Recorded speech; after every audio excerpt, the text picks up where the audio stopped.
today's episode of Cooking with Kyle, we're going to make Captain Soup and see how to do that. First, we're going to start out by browning some ground beef in a big skillet.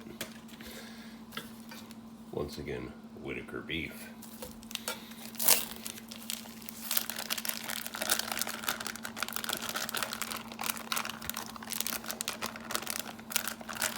Get it all out of there.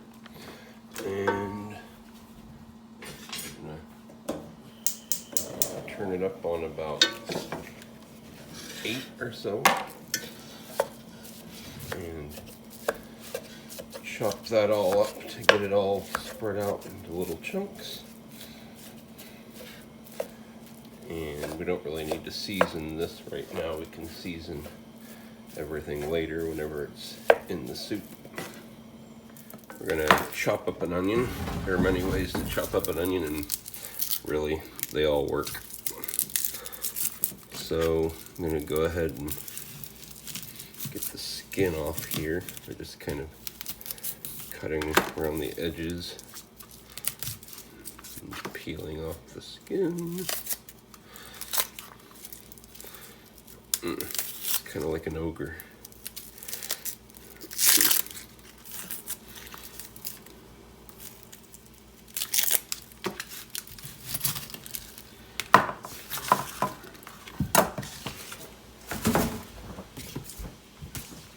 And this little trick where if you cut it this way and leave the little bottom button part on, get all the skin off. The little bottom button will hold the onion together for you while you cut.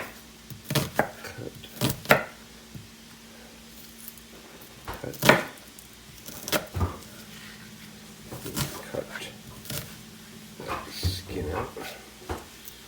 Cut.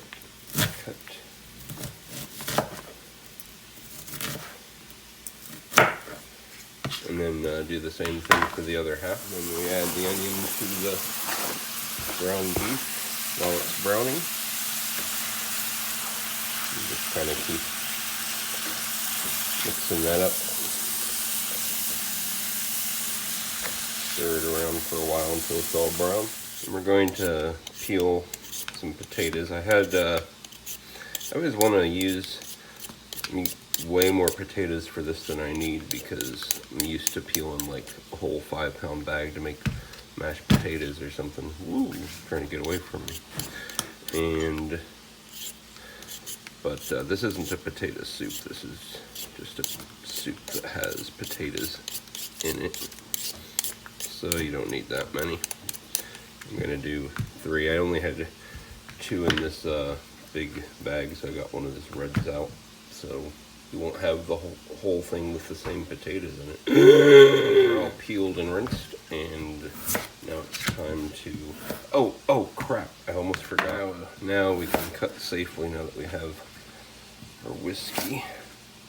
With the potatoes, we're gonna cut these smaller than we do for mashed potatoes. We want these to be kind of, I don't even know, like about centimeter, ½ inch cubes, something like that.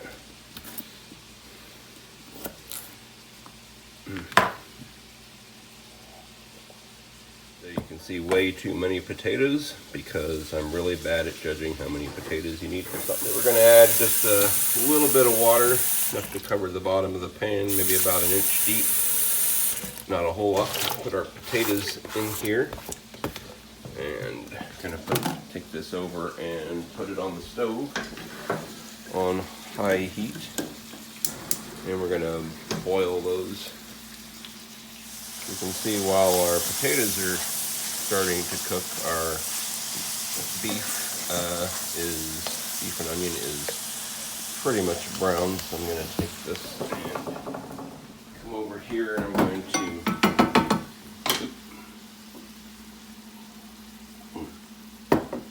drain some of this grease into Can't put it down the sink, it'll clog your drains. And you can't put it directly into the trash can because then it'll you can melt the plastic bag on the bottom. So you got to kind of put it somewhere where it can cool. A lot of times people just have cans or whatever. I'm losing beef. I'll get you guys back out here. And, okay, so got that pretty much most of the grease out of there. And then we're going to go ahead and you can see the potatoes are starting to boil. Didn't take that much water very long to get hot. And then we can just go ahead and put the beef and onion in there.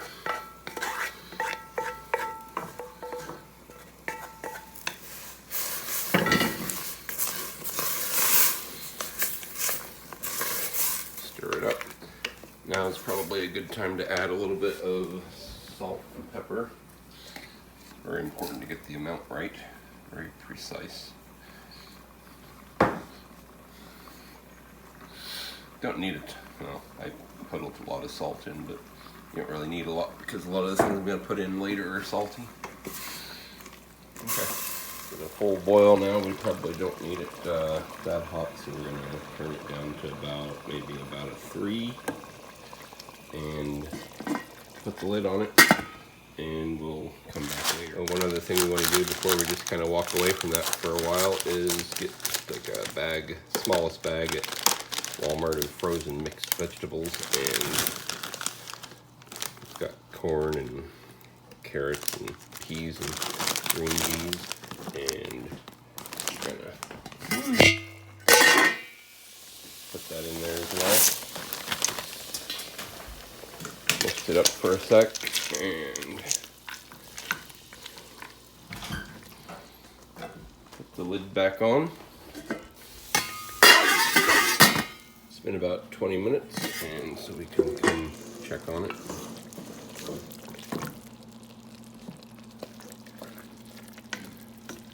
Seems like the potatoes are getting, so the test, you mash a potato up against the side. It's crumbling up, so I think it's getting kind of soft, so it's probably about time that we can add the, we're ready to put our liquid in. And you know, one of the things that I pride myself on is my precise measurements and instructions. So we are going to add some condensed tomato soup. I can't afford Campbell's, but you know, some condensed cream of mushroom soup. Well, you can't go not Campbell's for that. Now, often I kind of go back and forth. Sometimes I'll use the mushroom soup. Sometimes I'll use. So basically, you need a white and a red. And so the white, you can use cream mushroom soup. You can use just whole cream. You can use milk. And for the red, you can use the condensed tomato soup, or you can use just like V8 kind of thing, or just tomato juice. I'm going to add a little bit of just a whole can of corn, because I really like corn. And so at this point, and these are the big cans, by the way, these like 20+ ounce cans, not the regular standard cans. So for you, or if I was cooking for Kyle, depending on how long you wanted it to last, I might just use a couple of the small cans, you know, and probably just be starting with just 1 pound of hamburger. And I think I want just, it's a little bit thick right now, so I'm going to add something to it to thin it out. Let me think about it for just a second. After much consideration, I've decided to just go with some more condensed tomato soup and some, anytime you're trying to lighten things up, a little heavy whipping cream is definitely going to do the trick. Now, one thing I forgot to say earlier, I made it sound like you could just use mushroom soup or cream, or you could use tomato soup or tomato juice. But it's really important to remember that if you're cooking for Heather, you gotta use the mushroom soup. She really doesn't like that cream, so make sure that you're ready for that if you're ever gonna host for Heather. All right, so now it's starting to get more like a soup-like consistency. So I think we're gonna be ready to go from here. So I'm going to go ahead and stir it up, put the lid back on, and leave it down at about a 4 or a 5 and let it kind of warm up for about another half an hour or so.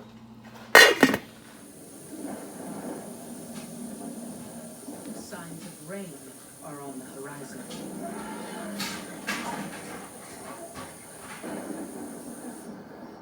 But until it arrives, Got it down at a 4 and it's doing all right. And I mean, you can cook this as high heat or as low heat as you want.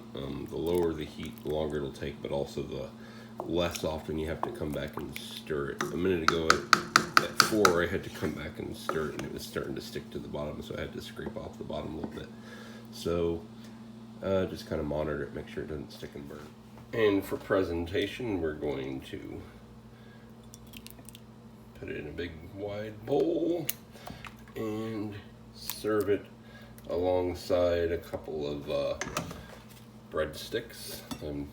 Didn't show you how to make breadsticks, obviously. I'm sure you would know how to make something like that. So we'll go ahead and enjoy that.